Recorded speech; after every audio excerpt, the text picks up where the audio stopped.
Assalamualaikum warahmatullahi wabarakatuh. Saya Anissa Rizky Aulia Sogani. Di sini saya akan menjelaskan tentang pelayanan kesehatan khusus untuk penyakit diare. Pelayanan kesehatan lingkungan adalah kegiatan atau serangkaian kegiatan yang ditujukan untuk mewujudkan kualitas lingkungan yang sehat, baik dari aspek fisik, kimia, biologi, maupun sosial, guna mencegah penyakit dan atau gangguan kesehatan yang diakibatkan oleh faktor resiko kesehatan lingkungan. Yang pertama, konseling. Konseling adalah hubungan antara tenaga kesehatan lingkungan dengan pasien yang bertujuan untuk mengendalikan dan memecahkan masalah kesehatan lingkungan yang dihadapi. Sepertinya Ibu sakit ya, Bu? Tadi kata dokter Ibu sakit apa, Bu? Diare. Oh, diare. Sejak kapan Ibu diare? Udah 2 hari. Oh, udah 2 hari. Sebelumnya Ibu makan atau minum apa gitu, Bu? Ibu pagi-pagi sarapan pagi ibu beli pecel lontong Oh, pecel lontong di mana, Bu? di warung. Oh, di warung. Di warung tuh ditutup nggak, Bu, makanannya? Enggak. Sumber air Ibu berasal dari mana, Bu? Kita tanya yang bagian fisik rumah Ibu ya. Sumber air Ibu berasal dari mana? Dari air sumur terbuka. Oh, sumur kan. Kalau minum sehari-hari, Bu? Beli dengan air galon. Ibu memiliki jamban nggak di rumah, Bu? Enggak, jauh dari rumah.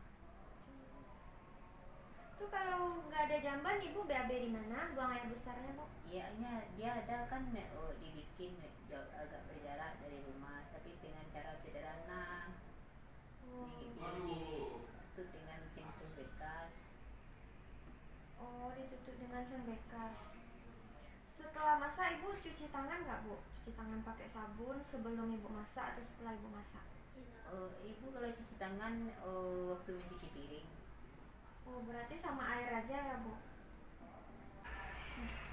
Dari wawancara kita tadi, penyebab Ibu sakit diare yang pertama karena air sumur Ibu yang tercemar tidak tertutup. Kedua, pembuangan tinja Ibu tidak saniter karena jauh dari rumah dan tempat penampungannya pun tidak memakai septic tank. Kemudian, cuci tangan pakai sabun. Ibu kurang cuci tangan, tapi Ibu cuci tangan pas cuci piring saja. Terus makanan Ibu seharusnya ditutup biar tidak dihinggapi lalat. Terus masuk debu ke makanan sehingga makanan Ibu tersebut tercemar. Saran untuk Ibu, yang pertama, Ibu kan tadi tidak memiliki jamban. Ibu harus punya jamban di rumah sendiri. Untuk penyediaan air, seharusnya Ibu menutup sumurnya biar debu nggak masuk ke dalamnya ya, Bu. Soalnya air tersebut kan Ibu pakai untuk aktivitas seperti cuci piring dan lain-lainnya. Kemudian, perilaku Ibu yang tidak higienis. Ibu seharusnya sebelum memasak atau setelah memasak atau setelah melakukan aktivitas apa saja, Ibu harus melakukan cuci tangan pakai sabun ya, Bu. Besok-besok nih, apa aja kegiatan Ibu harus melakukan cuci tangan pakai sabun agar apa yang Ibu rasakan sekarang di hari Ibu tersebut tidak terjadi. Yang kedua yaitu inspeksi. Inspeksi adalah kegiatan pemeriksaan dan pengamatan secara langsung terhadap media lingkungan dalam rangka pengawasan berdasarkan standar, norma, dan baku mutu yang berlaku untuk meningkatkan kualitas lingkungan yang sehat. Janji untuk melakukan inspeksi, mengunjungi rumah Ibu, mengecek rumah Ibu, keadaan rumah dan fasilitas Ibu sekarang. Apakah Ibu bersedia, Bu?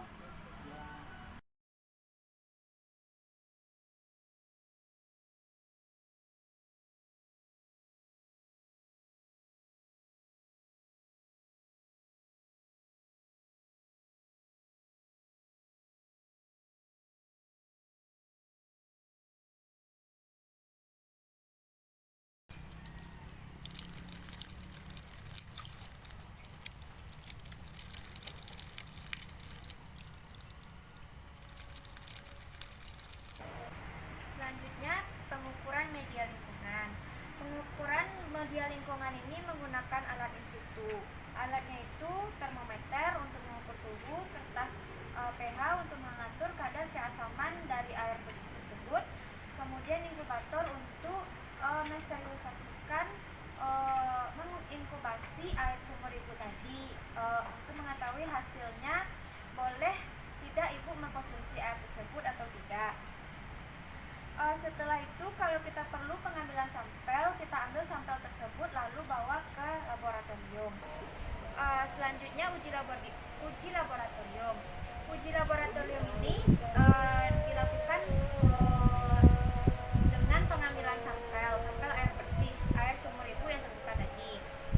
Cara pengambilan sampel ini, yang pertama, air keran ibu itu dibiarkan terbuka 1-2 menit. Selanjutnya, mulut dari keran tersebut disterilkan dengan macis atau apa itu yang dapat mensterilkan keran air tersebut. Selanjutnya, sediakan botol untuk sebagai tempat penampungan air tersebut untuk dibawa ke laboratorium. Lalu masukkan air tersebut 3/4 botol, lalu tutup dan bungkus dengan koran, lalu disterilkan. Selanjutnya hasilnya itu kalau pH-nya di atas 7 berarti basah. Kalau pH-nya di bawah 7 berarti asam. Kalau pH air ibu itu melebihi batas baku mutu air, maka air ibu tersebut tidak dapat digunakan sebagai air bersih. Yang ketiga, intervensi kesehatan lingkungan. Intervensi kesehatan lingkungan adalah tindakan penyehatan, pengamatan, dan pengendalian untuk mewujudkan kualitas lingkungan yang sehat, baik dari aspek fisik, kimia, biologi, maupun sosial. Langkah-langkah intervensi yang pertama yaitu komunikasi, informasi, dan edukasi, serta pergerakan atau pemberdayaan masyarakat.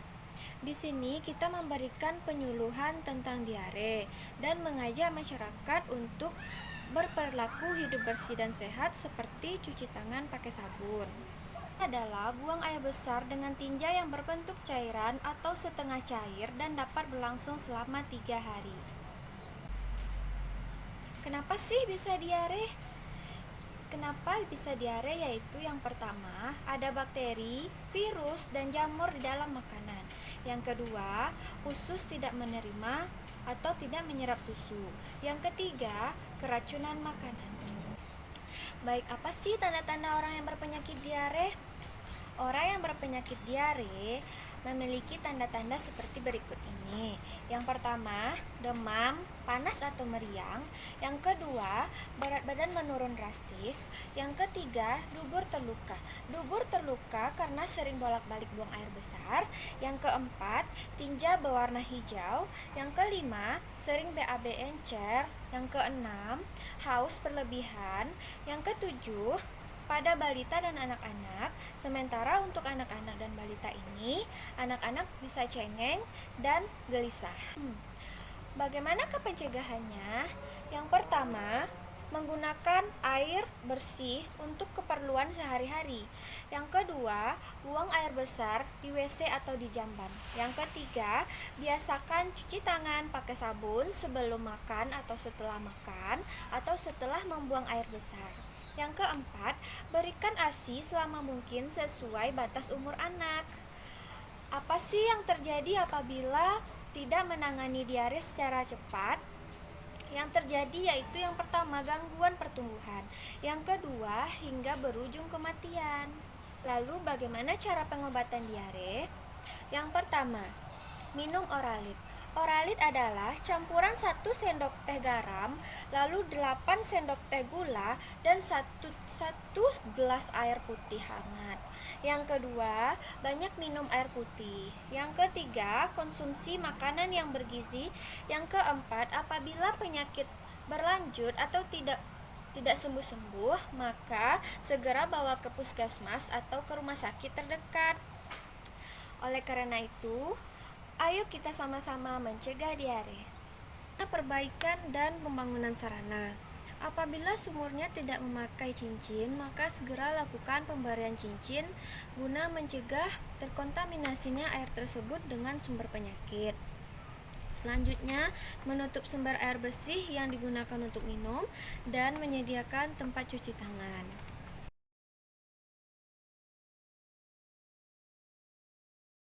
Selanjutnya, pengembangan teknologi tepat guna, yaitu melakukan penangkapan lalat dengan lem lalat. Selanjutnya, rekayasa lingkungan. Rekayasa lingkungan yang akan kita lakukan sekarang adalah yang pertama, menanam tanaman yang tidak disukai oleh lalat. Yang kedua, menggunakan irisan lemon di sekitar makanan. Yang ketiga, memberikan saluran air.